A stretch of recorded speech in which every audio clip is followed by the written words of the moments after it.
queria citar o Pepe Mujica com uma frase que para mim é muito emblemática, que é: o que está em jogo é a felicidade humana.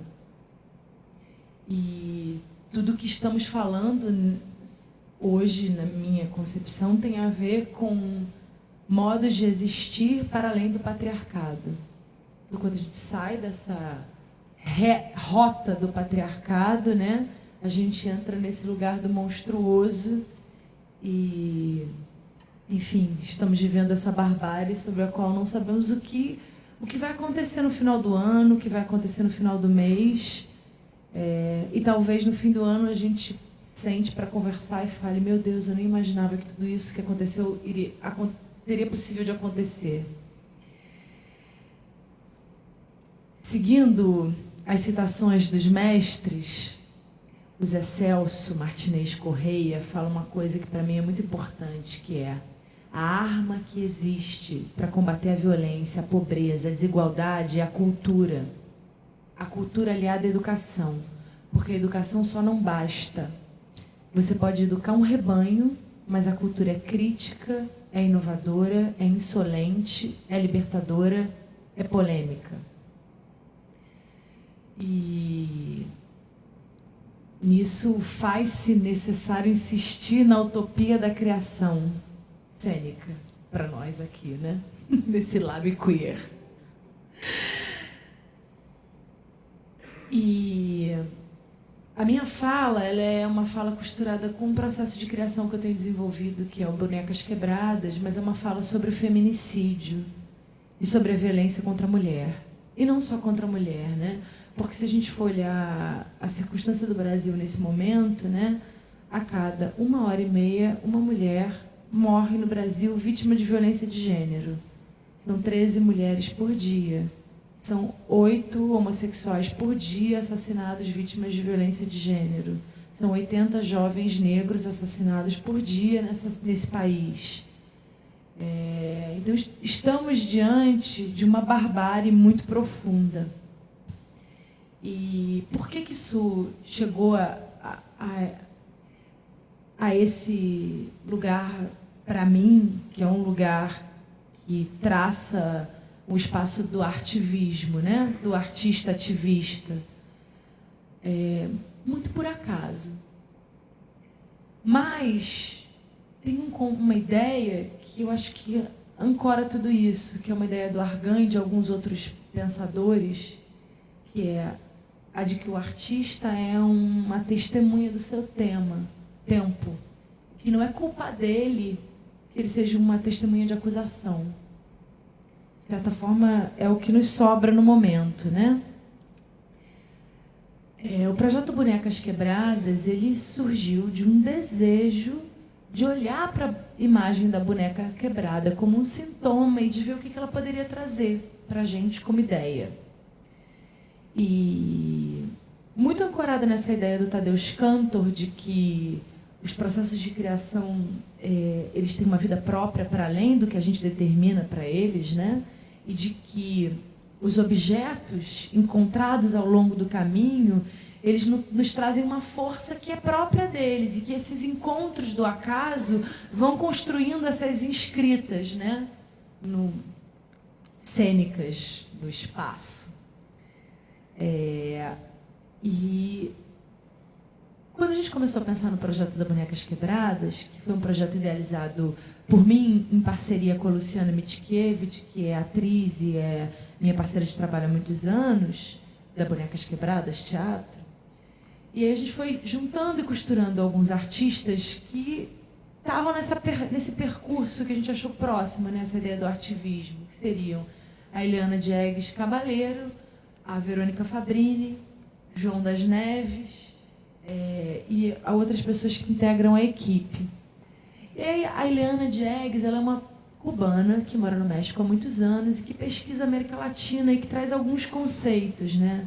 Para ela, a imagem, ela é o resultado de um movimento do patos, né, que sobrevive nela mesma, né?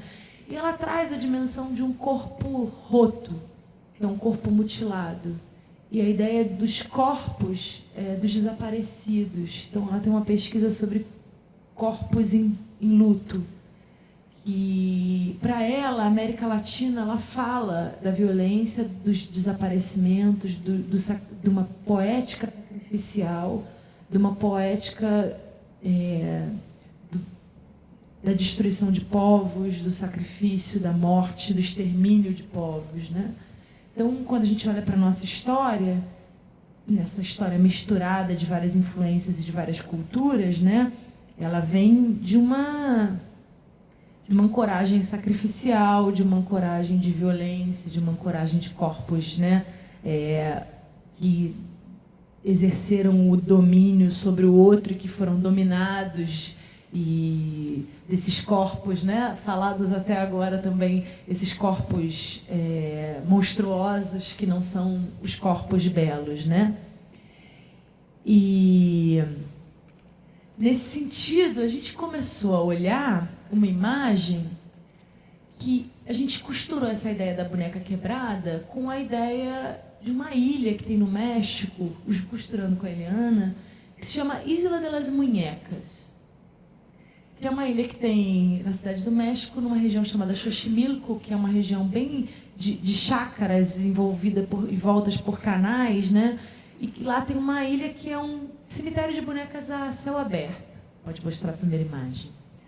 Nessa ilha, vocês estão vendo aí a chegada na ilha, diz a lenda que o caseiro dessa ilha tinha uma filha que morreu afogada no rio, desde então ele começou a ouvir choros de criança e começou a encontrar bonecas pelo rio.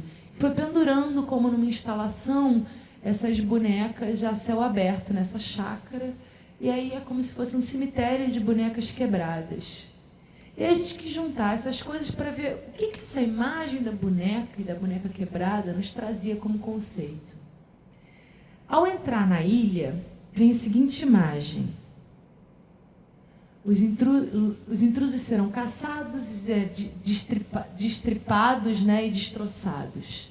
Então, até aí a gente já tem essa primeira imagem do sacrifício. A boneca, ela traz um pouco esse corpo ideal do feminino. Esse corpo ideal que se tenta impor ao feminino. A boneca quebrada, ela traz essa falência desse ideal imposto, que não é sobre o desejo livre de existir, mas é sobre um encaixotamento de como deve ser, né? Então, entre a Barbie e a Barbie quebrada, né, há essa denúncia dessa falência, né, desse corpo. E os surrealistas, né, trazem uma ideia de que cada imagem, a cada vez, né, nos força a revisitar todo o universo. E há para cada homem uma imagem a encontrar que aniquila todo esse universo. E eu acho bem emblemática essa imagem da boneca e da boneca quebrada. Nós, no projeto Bonecas Quebradas, achamos isso. E a Verônica Fabrini, que é a nossa diretora, ela traz uma ideia que eu acho que é muito importante, de como é preciso instaurarmos uma revolução do imaginário. Porque só com essa revolução seremos capazes de encontrar outras formas de existir e romper com esses espaços de aprisionamento da diversidade. Quando a gente chegou no México, esse projeto da Bonecas Quebradas, ele foi desenvolvido a partir do fomento do Itaú Cultural, 2014-2015, e a ideia era fazer uma imersão com a Eliana Diegues, investigar e ver aonde esse projeto ia nos levar. E aí a gente passou um mês no México e começou a lidar com a cultura local e com os problemas do México. O México, fronteira com os Estados Unidos, né? Quintal da cultura norte-americana, quintal dos Estados Unidos. Os Estados Unidos faz o que quer no México, né? O México está num momento de absoluta barbárie, que acho muito importante da gente ficar de olho onde essa barbárie pode nos levar e o que olhar para o outro pode servir para a gente como espelho. Por que eu falo isso? No México, a cada 3 horas, uma mulher é assassinada sob extrema violência. No Brasil, a cada 1h30, né? Enfim. O quanto olhar para o outro pode ser um espelho, né, da nossa própria realidade. Quando a gente gente chegou lá, a gente chegou no dia de uma manifestação que tomou toda a cidade, que não saiu nenhuma notícia no jornal, na televisão. Foi uma manifestação que anunciava o terror contra o desaparecimento dos 43 estudantes em Ayotzinapa, né, que estudavam numa escola rural, que era uma escola de tradição progressista e também ligada aos zapatistas.